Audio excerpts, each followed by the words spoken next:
Thank you for Patreon now for donating to the Patreon. Hey guys, it's Van Diesel back into the Card Fight Vanguard deck profile. So we got drove to like, comp, subscribe, and so shall we? This time we're covering the first of 5 decks. I'm gonna be mentally drained by the end of the second, already tell. And that is Griphogila. So as we all know, Griphogila is that new, very powerful, or I want to say powerful, but interesting grade 10 that has taken the news by storm. And yet somehow I don't have 1K views on my videos like other people do. That honestly kind of hurts my feelings, but let's get away from that and focus more on the fact that for the next week or so, I'm going to be doing the deck profiles for my Griphogila decks, one of each nation, and I'm going to go insane doing this because there are 7 cards in total on each one that I'm essentially just going to keep repeating over and over and over again. So that's going to be fun and totally not going to drive me insane at all. So let's go ahead and get started with the first one, and that is Dragon Empire. Now, my Dragon Empire build I know is guaranteed going to be different from most people's by just the imagination of one card specifically. So let's go and get the start, shall we? And we can see my take on the Dragon Empire build and then, you know, call it trash compared to the other ones because that's what everyone does on the internet these days.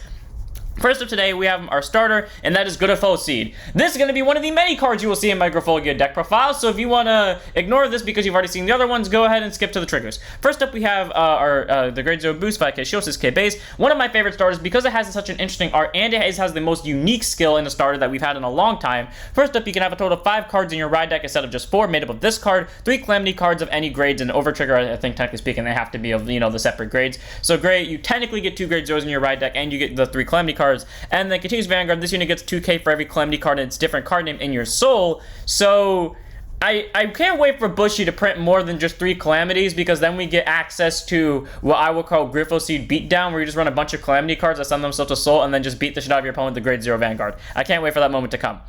And then Auto Vanguard, its main skill, at the beginning of your main phase, choose a Calamity card from your ride deck and put it to your soul, and then by putting 3 Calamity cards from your soul that were in the ride deck into the ride deck face up, search your hand or deck for up to 1 Draco Tree of Apocalyptic Decimation Griphogila, write it as stand, and if you search your deck, you shuffle it, and then if you wrote a card, regardless of where you wrote it from, you can get 2 Draco Tree markers onto each of, you can choose 2 rear guard circles and put a Draco Tree marker on each of them. So all around, this is an amazing skill, because A, what that means is you do not have to discard for ride deck, and that is something amazing to me, the fact that you get to just keep hand, especially in this deck where you have to stall out to turn 7 before you can before your game plan essentially goes off. So being able to keep hand cards, even if it's only 1 hand card a turn, is still pretty great because that saves you 3 free hand cards, and then it's literally just a free Soul Blast 3 to essentially superior ride from either hand or deck. So if you've lost all copies in deck, which almost have to be once, you can ride it from hand, which is great.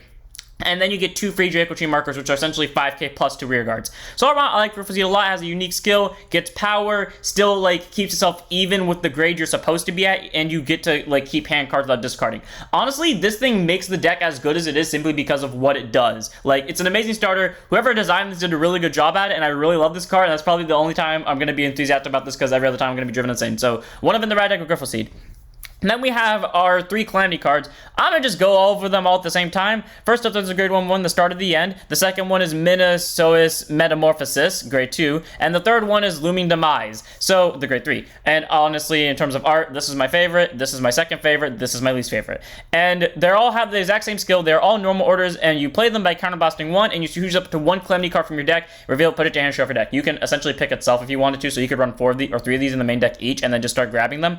But the thing is about these, though, is they have no purpose in the main deck. I mean, you can run them for deck thinning, but that's honestly the most you're going to do it for. Afterwards, you're just going to kind of, you know, use them for ride deck. So all around, they're pretty, like, I guess, okay-ish. Like, I love their arts. I think they're really cool. I just feel like their abilities could have been something, I don't know, more useful, but fair enough. Or like, you know, they send themselves to soul, so technically speaking, you could, or like maybe that's what they're going to do with the next support cards. They make it so you can send Calamity cards to soul for free, so you know you can access your stuff easier. But it's probably going to be the one time we go to the ride deck in the beginning of the video. So that's our ride deck, and then we have our Dragon Tree markers. We'll get to the over trigger in a second, and that is Dragon Tree marker. So, you know, we run 5 of them because you can only put them on rear guard circles, and so far we can only get 5. During your turn, if you have Vanguard, Dragon Tree, or Masquez in its card name, all your units on the circles get plus 5k power. So we don't know who Masquez is yet, but we do know Dragon Tree, so it works for grade 1s. It works for mainly Apocalyptic, because you're only going to get this if you have Apocalyptic on your Vanguard. And that's just a free 5k. It's all around pretty nice. It makes your numbers a little bit, you know, better and just more annoying for your opponent to guard. However, the issues kind of come down to you do have to stall and be really defensive, so I really do wish he's added extra shield, but the 5k does help a lot because it pressures the opponent when you're going on the attack. So 5 Dragon Tree markers, and then we move on to our triggers finally. First up, we have our over trigger in Dragon Deity, King of Resurgence, Dragveda. Grades of a boost, 50k shield, 5k power. Over trigger, you may only have one over trigger in your deck. Over the trigger mark card, draw a card, choose one minute, get spell for the turn, and ability drive check, activate its additional effect, which is you choose one of your vanguards and stand it. This, in my opinion, is not the best over trigger you could run with Griphogila. That opinion goes to Bless Favor and or the Brandgate one. But Dragveda definitely makes this thing more powerful because it allows the Vanguard to attack twice. And if you go with everyone else's build, and this is me telling you right now that this card is not in here, you could essentially get 8 attacks in one go if you manage to get this far into the game. Now, in my opinion, that's not remotely necessary because if you get to that point in the game, you've probably already won, but fair enough. Being able to get 6 attacks with your board is pretty amazing, especially when one of them is going to be at 1 million, or technically 2 of them if you put the 1 million on the Vanguard, and 2 of them are also going to have extra crits most likely because it's going to be the Vanguard. So all around, Dragveda is really nice. Getting that draw in the restand is amazing, and adding that plus 1 million on an already deadly turn is just great. So 1 of in the ride deck, none in the main deck, which means we have only 15 triggers on our main deck. And let's go ahead and start off with those triggers. So for this deck, it's one of the ones I took the more defensive approach with it, so I run absolutely no crits because also the Vanguard has a pressure of crits, so fair enough. So we run 3 fronts in Blazemane and Parama, grade 0 boost, 15k shield, 4k power, front triggering guard circle, plus Vanguard to grade 3 gets plus 5k shield, which is great, so 20k shield, and also being a front trigger means your front row power can be increased. In this deck, I sometimes run into issues of not having the board I want, so I just choose not to call hand cards, also because you have to be very defensive. So being able to increase your front row's power when maybe you have to focus more on defense is pretty nice. So that means you can call less to get more, essentially, or get just about even. So that's nice, and it has a 20k shield, meaning you can defend slightly better. And considering you want to stall it to turn 7, this deck's defense is all it really needs. So 3 of Parama. Then we have 8 draws in total. 4 Rushing Dragon, Steel Defalio, grade 0 boost, 5k shield, 5k power. You can really make this any draw you want, but I do suggest running 8 draws just to, increase your hand more. Maybe run 7, then just put this up to a 4 of. And then we run 4 more draws of Flare Veil Dragon. This one does have to be Flare Veil. Grade 0 boost, 5k shield, 4k base, draw to these guard circle, opponent's Vanguards are grade 3 against plus 5k shield. So, 10k shield, really nice, and it helps increase hand too. You just want these because, unlike before, like, you don't really, you do want to get your certain units onto board, but you want more guarding power because by the time you get to the end game, you want to make sure you kill your opponent, especially because you're probably not putting too much pressure on them because you're trying to CB starve them. So 8 draws how I like it, with 3 fronts to boot, just to add that extra bit of defensive power and a little bit of offense if I'm going a little bit offensive that game. And then we have our 4 Normal heals in Light Dragon Parasolace, so grade 0 boost, 15k shield, 5k power. You can really make this any heal you want. You can go the effect heal routes. My issue is, though, especially in this deck where guarding power is so incredibly important, that if you don't get the ability of the effect heals off, you are hurting yourself much more than you'd be hurting yourself in any other deck. So me personally, I would really, and especially here, I would rather have the consistent 15 than the inconsistent 25. Now, if you are a meta player and there happens to be a lot of restanding decks go around, because it's bushy and there probably is a bunch of restanding decks going around, I don't really know, I don't pay attention to the meta, then go ahead, run your counter heals to counter that, but I really would rather stick to my consistent 15, because in those situations where your opponent hasn't restood yet, or is attacking with the unit for the second time, you're going to be in for a hell of a lot of trouble when you have to drop more for the first attack. So 4 of Parasolace. Then move on to our grade 1s, our first few normal units that aren't part of the ride line. First up, we have 3 copies of Twin Strike of Duststorm Orlando, grade 1 boost, 5k shield, 8k base. Act Soul, if your opponent's rear guards are retired this turn by counterblasting when you call it to rear guard circle. So that's pretty much what this deck focuses on, killing your opponent's rear guards, making it harder for them to keep up, so you can kill their board, pressure them out, and then consistently put on damage so you can even kill them before you get to the over trigger turn. Now, obviously, if they're a deck that relies heavily on counterblast, you don't really force up their damage. You just kind of bully the fuck out of their back rows retiring skills, and then you bully their front row rear guards. But hey, you know what? Orlando's pretty nice for getting that free call, especially if they're not playing a CB heavy deck. So great. And then auto rear, when your grade 3 or greater Vanguard attacks, thank God it says grade 3 or greater, put him to soul, choose one Vanguard, so plus 5k for the turn, which is great. So if you're swinging with Griphogila boosted by Orlando on your 7th turn, you can choose not to use his skill, and then use the Vanguard skill, activate the over, stand Griphogila, and then on the second battle, send Orlando to soul and get plus 5k more. So all around, Orlando's pretty good. He adds power, he increases soul count, and sometimes soul ends up being a problem in this deck, and he also can call himself with a counterblast, which counterblast is kind of like an iffy problem in this deck. So all around, I like Orlando a lot. He's an amazing grade 1, and I love him a lot, and I see him pretty often, so 3 of. Then we have 4 copies of Stealth Dragon Machi Modoka. So graded 1 boost, 5k shield, 8k base, continues rear guard to guard circle. If your opponent's drop has 4 more cards, this unit gets plus 2k power and 5k shield. And then if there are 8 or more cards in the drop, it gets plus 5k shield after on both players' turns. So 15k shield in total and 10k base. He's amazing because how most people play Griphogila is you're going to bully the fuck out of your opponent's rear guards.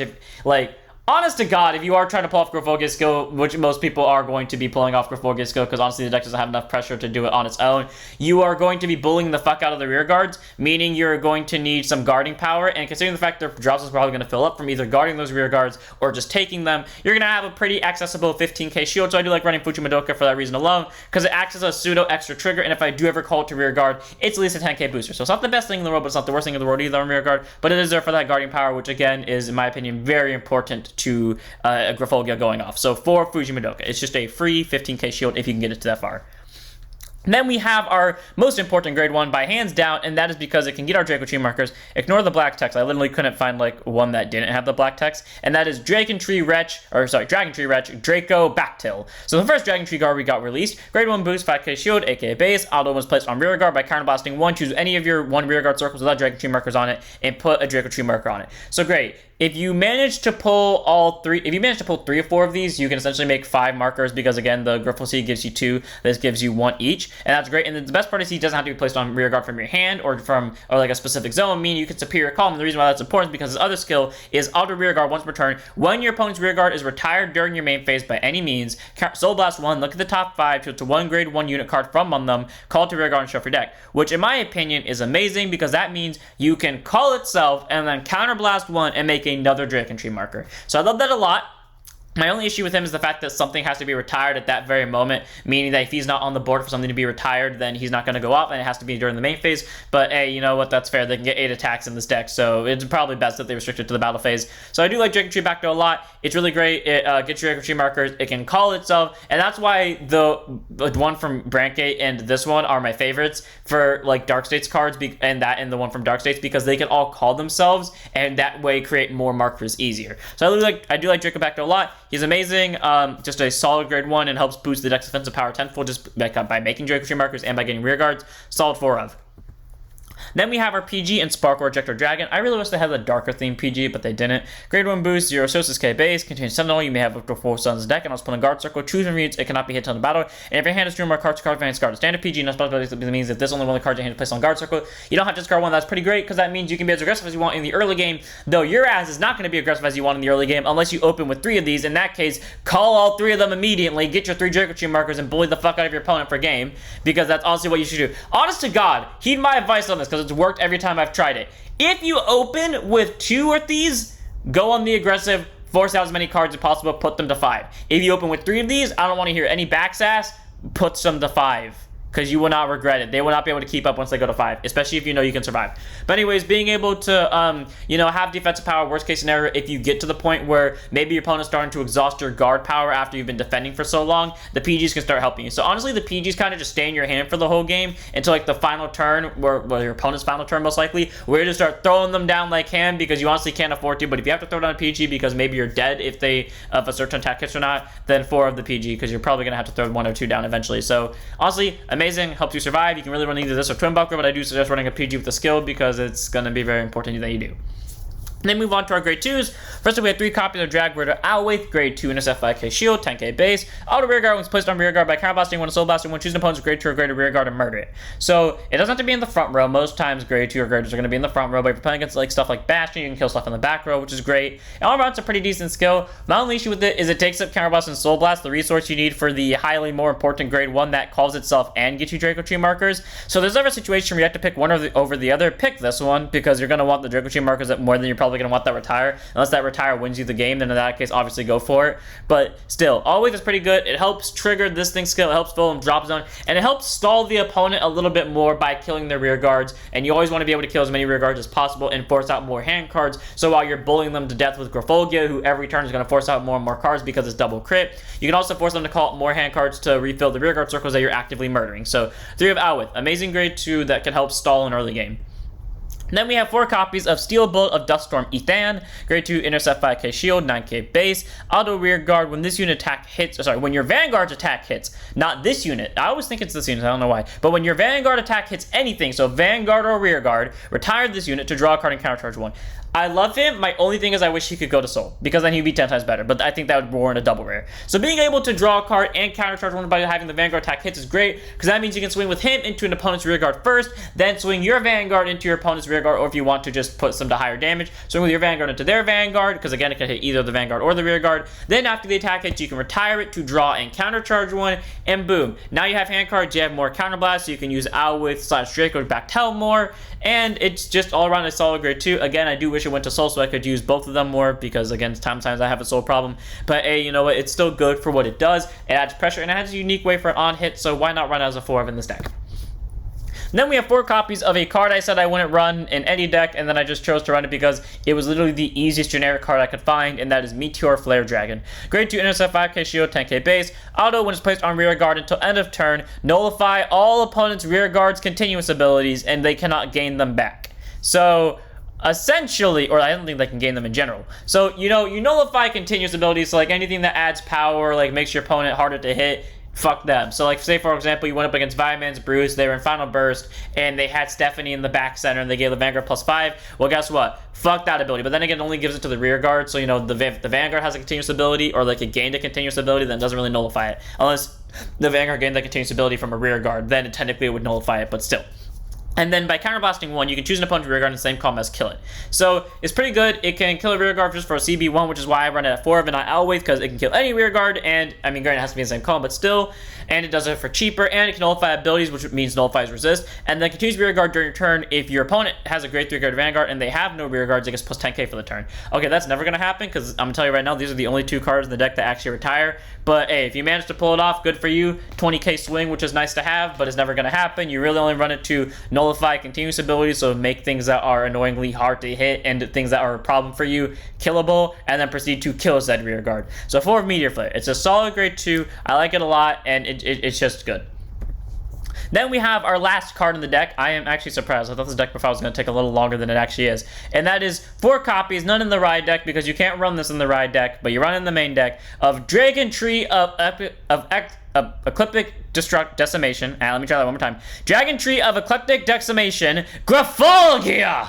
So this Hydra fucking Yamigeto knockoff looking motherfucker is a grade 10 with Twin Drive, Persona Ride, 13k base, continuous Vanguard. During your turn, he gets plus 5k for every Draco Tree marker on your rear guard.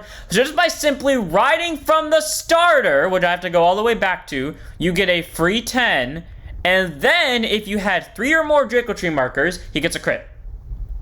That's why I always say you should pressure the opponent's Vanguard, because again, even though you want to play for stall games, if you happen to see a 3rd Draco Tree getter, like for example Backtail, go for the aggressive. Push your opponent out. You have double crit. They can only afford to take 1 hit now, especially because you probably dealt them 2 damage earlier if you went second. If you went first, then okay, maybe be smart about it. But yeah, if you have double crit, go for the pressure, because they don't know if you run crits or not, because I know there are still some decks that run crits in, and those are always fun to fuck people with, and they just kind of have to constantly guard the Vanguard, so by the time you, even sometimes before you get to the point where you get to turn 7, where you can kill them with the over trigger, you just pressure the fuck out of them and they're dead, because you have double crit.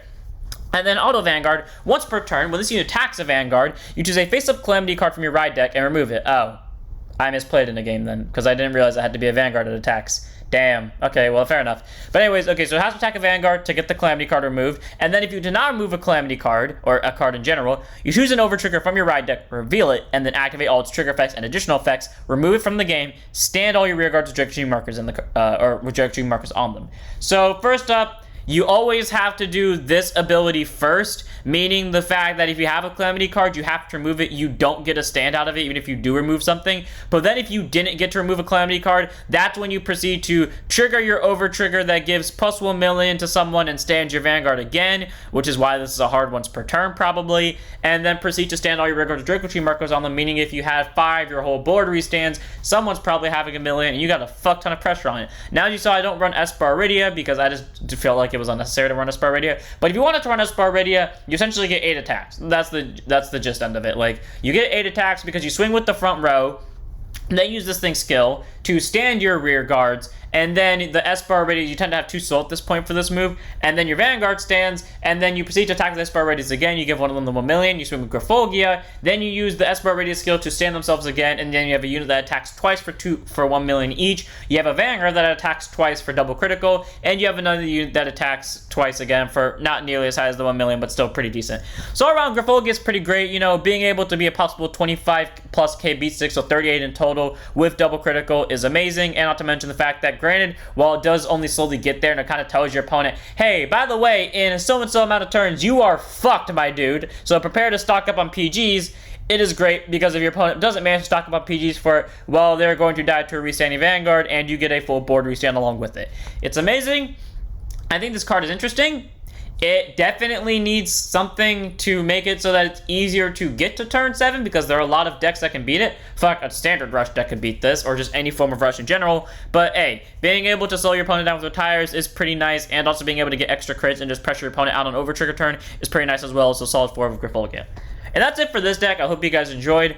All around, it's interesting, you know. You could have gone the S-bar radio route where you just focus on getting S-bar radio to hand, deck them a decent amount, get triggers. But in my opinion, I feel like that's way too focused on you getting to that point. Where, yes, on that turn, it's pretty much a guaranteed kill unless your opponent's been stacking PGs for this specific moment. Which, to be fair, that's why I like to pressure the Vanguard, because they're going to have to drop a PG sooner or later on the Vanguard. That's why I always attack with the Vanguard to Vanguard. And just someone's attack the Vanguard rear guards, even if I'm not restanding them for that turn, because I want to pressure out my opponent. But I'd rather have the ability to kill rear guards and slow them down and force them while I'm forcing their hands out. I'm forcing them to call more stuff to replace those rear guards more than normal. And then at the same time, when I'm officially done pressuring them and I'm going to the over trigger turn, it's game. Because honestly, you can use any rear guards to pressure the fuck out of your opponent. It's just better to have a full board.